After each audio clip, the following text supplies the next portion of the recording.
우리 피부에 관해서는 유 선생님이 원래 피부과를 하셨었어요. 저기 알러지처럼 얘기하시잖아요. 네네.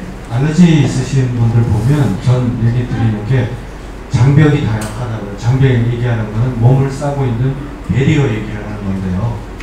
피부에 따로 있고 코점막 따로 있고 장점막 따로 있는 게 아니거든요. 그래서 저는 저희 병원에 오시는 분 보면 다 코 들여다봐요. 귀 들여다보고. 귀하고 코 들여다보는 거는 코하고 귀하고 연결되어 있으니까 코에는 콧물이 많이 나오는데 귀는 귀지가 많이 차있어요. 그런 분들. 그래서 그런 거나 아니면은 어릴 때 또 심하게 앓았을 때는 중이염 앓았던 흔적이 있어서 고막 자체가 석회화가 많이 돼 있다거나 아니면은 코 점막에 보면은 본인 알레르기가 없대요. 비염 앓은 적이 없다는데 들여다보면 역사가 남아있거든요. 코 안에. 보면은 점막이 위축이 와 있거나 그런 변화들이 분명히 있습니다. 그래서 아까 얘기했던 걸 보면 결국 지금까지 얘기했던 거 다 같은 것 같은데요. 염증, 피부 장벽이 약하고 다 틀리지 않아요. 그리고 그 브레인 거트 커넥션 얘기 들어보신 적 있어요. 장하고 뇌는 연결돼 있다. 피부도 장하고 연결돼 있다. 다 연결돼 있고 장을 통해서 들어온 염증 유발 물질들이 혈관을 통해서 결국 피부나 이런 점막 장벽을 이동을 합니다. 그래서 그 장벽의 건강도를 손상을 줘서 깨뜨리기 때문에 염증 유발이 되거나 알러지나 이런 게 오기 때문에 아까 장도 가스차고 하는 게 그 때문에 장이 안 좋은 분들은 피부 안 좋을 수밖에 없어요. 그래서 기승전 장이다. 자, 곧 다가올 폐경 여성 47세입니다. 갱년기를 최소화하기 위해 지금부터 준비할 부분들이 어떤 것이 있을까요? 또한 어떤 보조식품을 섭취하면 좋을까요?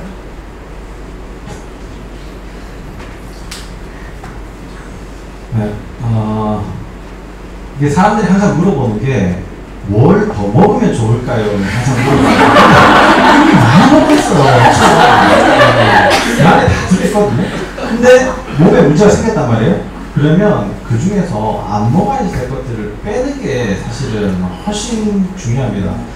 갱년기 증상이 많이 생긴다는 거는 그 에스트로겐이 내 몸에 훨씬 더 많고 스트레스의 호르몬을 만들어내는 프로게스테론 호르몬이 많이 떨어졌을 때 그게 이제 에스트로겐 우세증인데요. 그럴 때 훨씬 더 많아지게 돼요. 그러면 에스트로겐을 더 떨어뜨리면 갱년기 증상을 부드럽게 지나갈 수가 있거든요. 근데 그게 되냐고요? 안 되거든요. 에스트로겐만 떨어뜨린다는 건 절대 있을 수가 없는 일이고 그럼 우리 몸에서 알아서 해줘야지 된단 말이에요. 알아서 해줘야지 되는데 그렇게 알아서 해주는 거에 건너 방법에 인슐린을 떨어뜨리니까 그런 것들이 다 조절이 되더라는 거예요. 그럼 인슐린을 떨어뜨리려면 결국 우리가 먹는 걸 또 바꿔야 되거든요. 설탕, 밀가루, 과일, 음료수를 끊는 것이 건강한 갱년기를 만드는 아주 좋은 방법이다. 이렇게 이해를 하시는 게 제일 좋으실 것 같고 그것을 끊는 이유가 장을 좋게 하기 위해서인데요. 에스트로겐 호르몬은 다 쓰고 나면은 장으로 버려져요. 근데 장이 나쁘면 에스트로겐 그 쓰레기 호르몬이 재흡수가 되거든요.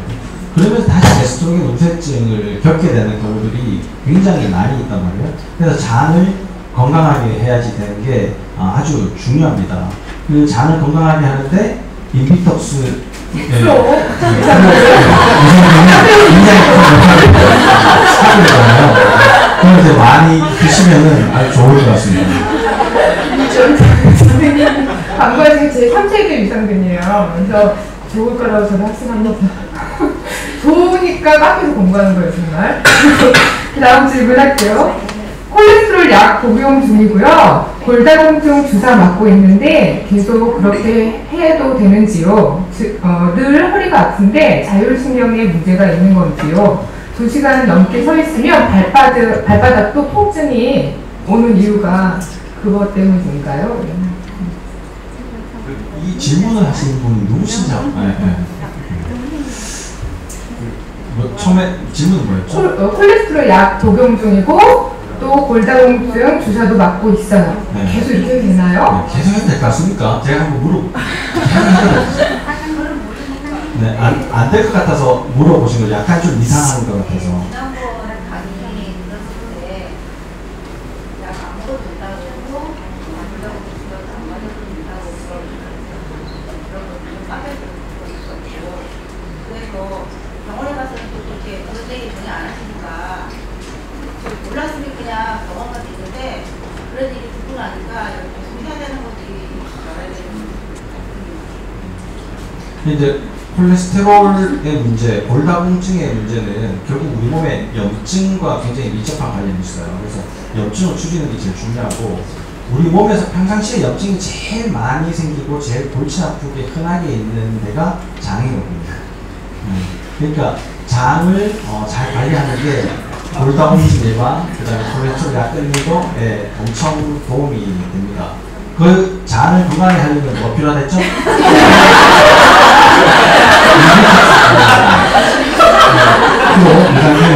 굉장히 도움입니다. 그리고 허리 아프시다 하셨잖아요. 자율신경계가 망가지는 게 척추 안에 자율신경이 들어있기 때문에 그런데 척추의 문제로 근육의 문제가 생기고 근육 때문에 또 척추가 망가지는 거거든요. 그러면 어쨌든 그 사이에 끼어가지고 자율신경계는 망가지게 돼 있거든요. 그러니까 자율신경계가 어느 정도 손상이 되는데 자율신경계가 망가져서 허리가 아픈 게 아니고 허리가 아파지는 여러 가지 다른 요인들이 있어서 이제 그렇게 될 거예요. 디스크가 있죠. 네, 그것 때문에 이제 허리도 아프고 자율신경계도 망가지고 이렇게 되는 거예요. 완치랄까 그렇게가 안 되잖아요. 그냥 뭘만 하는 계속 아프니까 이게 어떻게 해야 되지? 그렇죠. 완치는 안 되지만 더 악화되지 않도록은 할 수 있고요. 거기에서 좀 더 완화시키는 방법들도 있고, 그게 좋아지면 2시간 세서도 발 뒤꿈치가 안 아프게 되는 그렇게 방법이요. 방법은 척추 배열을 제대로 맞추면 돼요. 척추 배열을. 그러니까 아까 말씀하신 척추 기립근이 더 강하신 그렇죠. 그게 이제 골반이 우선 맞아야지 되고 뭐 척추를 바로 세워야 되고 그런 이제 여러 가지 복잡한 것들인데 그 치료 방법을 이제 간단하게 말씀을 드리면 도수 치료, 그 틀어진 뼈를 맞추는 거 도수 치료랑 그 틀어진 뼈를 맞추고 난 후에 다시 틀어지지 않도록 인대를 튼튼하게 해주는 인대 강화 주사 치료 이런 것들이 있고요. 어디가 문제가 있는지 먼저 보는 게 중요하겠죠. 강화주사는 제가 띄엄띄엄 맞았거든요. 근데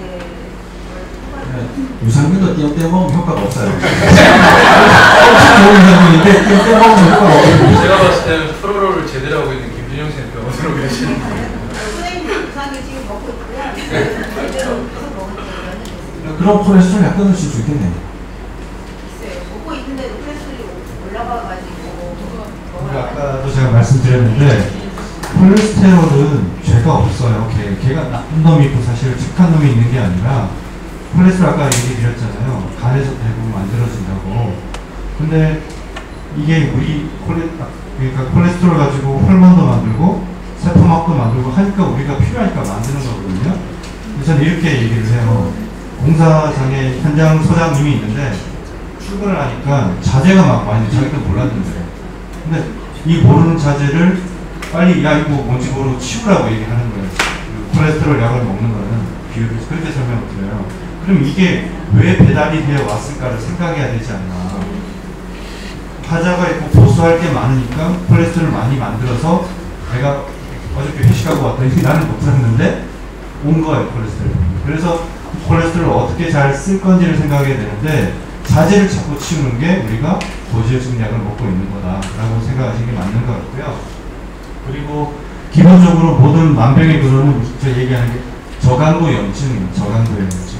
막 열나고 붓고 이런 게 아니라 강도가 낮은 염증으로 인해서 자꾸 우리를 괴롭히게 되는데 그 제일 큰 소스가 장이라고 계속 얘기하는 장 얘기고 그리고 김 원장님 말씀하신 것처럼 이 발바닥 아프다 그러면 우리가 자꾸 발을 보는데 근본적인 건 척추에서 다 온다. 뇌에서 오고 척추를 통해 척추가 정거장이거든요. 그래서 그 정거장에 지금 디스크도 와 있고 그런 문제가 있으니까 하는데 이게 의사가 다 병을 치료하는 건 아니거든요. 실제로 병은 내가 치료하는 거예요, 사실. 뭐 하면 돼요, 뭐 하면 돼요 얘기를 하시지만 기본적으로 저는 집에서 할 수 있는 거 아까 얘기했잖아요. 뭐 척추 기립근을 강화하려면 코어 엑서사이즈 하시라고. 네, 자세한 건 카페에서 하고요. 앞으로 2개만 하고 끝낼게요. 이거는 많은 사람들이 이러고 있을 것 같아서 제가 특별히 질문했어요. 건강한 분이세요. 건강한 분이신데 아침 공복에 B컴플렉스, 유산균, 오메가3를 먹고요. 식후에 비타민C, 비타민 D를 복용해요. 그래서 한 끼에 다 이걸 먹는 거예요. 이래도 되는가요? 이거요. 근데 이러신 분이 꽤 많으실 거예요. 아무 문제가 없어요. 건강하신 분이에요. 근데 보통들은 B컴플렉스, 유산균, 오메가3, 비타민C, 비타민 D를 먹고 있는 거죠. 별로 드시는 거 아닌 것 같은데. 괜찮아요. 보통은 다 이렇게 드시는 거죠. 왜 병이 생기냐면요. 지구에서 살아가기 때문에 병이 생기거든요. 근데 이 사람이 건강하다라고 생각하는 것 자체가 착각이에요. 왜냐면 지구에 살고 있기 때문에. 그래서 문제가 있긴 한데 자기 기준에 괜찮아 보인다라고 생각하기 제일 첫 번째고요. 우리가 건강한 상태에 가장 이상적인 부분이 있잖아요. 인간이 살아가려면 어떻게 살아야 된다는 그런 게 정해져 있는 건 아니지만 어쨌든 있듯이 똑같이 건강에도 그런 게 있다라고 저는 생각하는데 제일 첫 번째가 적게 먹어도 배가 안 고파야 돼요. 네, 소식을 해야지 되고요. 두 번째는 영양제는 안 먹고도 건강해야지 돼요. 세 번째는 아무거나 먹어도 탈이 없어야 돼요. 근데 뭘 먹으면 탈이 생기잖아요. 이 사람은 건강한 사람이 아니에요. 영양제를 먹어야지 피곤함을 이겨낼 수 있는 사람, 이 사람도 아니고 뭘 먹고 나서 뒤돌아서도 또 배가 고픈 사람, 이 사람도 건강한 사람이 아니거든요. 네. 그러니까 최종 목표는 아무것도 안 하고도 그냥 여기에 존재하는 그 자체만으로 그냥 살아갈 수 있는 이런 상태가 제일 건강한 상태가 아닌가. 지금 당장 뭐 영양 좀 먹는다 해가지고 큰 문제는 없겠지만 목표를 거기에다 두는 게 가장 합리적이고, 그런 것들을 하기 위해서 나쁜 걸 자꾸 빼야 돼요. 우리 주변에 나쁜 거 엄청 많잖아요. 뭐 먼지부터 시작해가지고 우리가 먹는 것 자체가 다 뭐 문제가 많다는 걸 알고 계시듯이 그 나쁜 것을 먼저 빼는 것이 가장 중요하다. 내가 뭘 더 챙겨 먹는 것이 중요한 게 아니고 그걸 반드시 기억을 하셔야 될 것 같아요. 네, 마지막 질문인데요. 잠시만 한번 할게요. 감사합니다. 비타민이 나오니까 이제 말할 생각이 있어요. 비타민이 나오니까 악세가 아닌 게 하나도. 사실은 저도 마이크를 제가 잘못 써봤던 것 같은데, 저도 사실 저만큼 더 이상 먹고 있거든요. 아까 그 흉선이라는 얘기 나왔잖아요. 흉선이라는 게 태어날 때는 크기가 컸다가 나이가 들면서 점점 줄어들어갔고, 결국은 우리가 그 피로의 장기가 이제 부시면은 면역의 장기가 바로 흉선입니다. 가슴선이라는 거.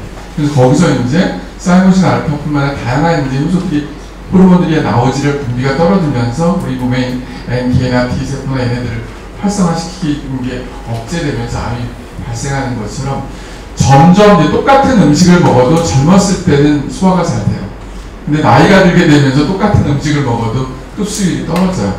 그럼 결국은 결핍이 오는 거고 더 많은 것들을 먹을 수밖에 없고, 우리가 환자들이 병원에 왔을 때 오면은 잘 못 먹는다고 그래요. 똑같이 먹었는데 옛날보다 기운이 없고. 왜 그러냐? 소화 기능이 안 좋기 때문에 그래요. 거기 세포들이. 그래서 항상 기승전결 장장장장 얘기를 하는 거는 장이 좋아져야만이 똑같은 음식을 먹어도 결국은 흡수가 잘 될 수밖에 없다는 거죠. 근데 나이가 들게 되면서 이 세포들 위에부터 소장, 십이정, 대장까지 이 세포들 자체가 약해지기 때문에 들어오는데, 왜 5대 영양소 나오잖아요. 단백질, 탄수화물, 지방. 얘네는 에너지를 만듭니다. 그리고 비타민과 미네랄이 결국은 얘네들을 소화를 시키고 우리 몸에서 잘 에너지로 만들어 뿐만 아니라 또 하나는 대사시켜서 빠져나가는 거예요. 근데 내가 음식을 통해서 그거를 해결을 못한다. 그럼 어쩔 수 없이 영양제로 보충할 수밖에 없어요. 그래서 이제 본인들한테 맞게 영양제 성분들을 이제 먹을 수밖에 없는 거고요. 그래서 어떤 사람은 요것만 먹어도 충분하고 어떤 사람은 저렇게 먹어야 해서 결국은 먹을 수밖에 없는 게 각각 다 달라서 그래요. 저는 사실은 영양제를 좋아해서 뿐만 아니라 제가 그렇게 영양제를 먹어야지 버틸 수가 있기 때문에 아까 얘기했던 분처럼 먹고 있고요. 그리고 저는 이제 일주일에 한 번씩 비타민 주사를 맞아요. 제가 보는 환자들 대부분 암 환자이기 때문에 이분들한테 좀 더 기쁨을 주고 행복을 주고 뭐 여러 가지 얘기를 할 거면 제가 기분이 좋아야 돼요. 그럼 제 컨디션이 좋아야 되잖아. 나름대로 열심히 이제 컨디션을 맞추는데 그런 것들이에요. 근데 우리가 항상 중요한 게 이제 세 가지 얘기하잖아요. 수면, 운동, 영양. 그 중에 제일 중요한 게 수면이에요. 환자분들이 왔을 때 병원에 와서 얘기하는데 잠은 못 자요. 뭐 잠도 못 자면서 뭐 다른 걸로 뭔가 해결하려고 하는데 우리 몸의 60%를 저는 수면이라고 생각해요. 수면만 충분히 자더라도 밤 11시부터 아침 7시까지 충분하게 자들면은 건강이 거의 한 60%는 해결이 돼요. 근데 이거는 해결 안 하고 뭐든지 운동이라든지 뭐 음식을 통해서 영양제를 통해서 해결하려고 하니까 우리 몸이 좋아지지가 않는 거예요. 좋아져도 조금밖에 안 좋아져요. 그래서 뭐든지 요새 현대인을 살아가는 분들 중에서 스트레스 안 받는 사람들 없어요. 피로하지 않은 사람들 없고 말 그대로 잠을 못 자는데 잠을 해결해야 됩니다. 약으로 해결하려고 하면 결국은 우리 몸은 점점 나빠질 수밖에 없어요. 그리고 잠하고 장 항상 중요한 것 같아요. 브레인하고 뭐 위 하는 것처럼 얘기한 것처럼 중요한 게 그렇고 영양제는 본인한테 맞는 영양제는 필요한 거 꼭 먹는 게 좋다고 생각합니다. 여기까지 말씀드렸는데 우리 기억 함께 하죠. 지금 너무 마지막에 중요한 거 짚어주셨잖아요. 진짜 아프신 분들은 병원 가서 치료 받으시고 평소에 우리 몸 관리하실 때 중요한 거 수면, 그 다음에 장, 건강, 그 다음에 운동, 그리고 바른 수면, 호흡도 중요하다고 선생님들 때 제가 듣는 바로는 바른 호흡법, 그리고 좋은 기름, 그리고 좋은 소금 이런 것 같아요. 그거를 실천을 하려고 우리가 공부하는 거잖아요. 그러니까 오늘 가서 바로 실천을 들어가시기 바랍니다. 이상 마칠게요. 감사합니다.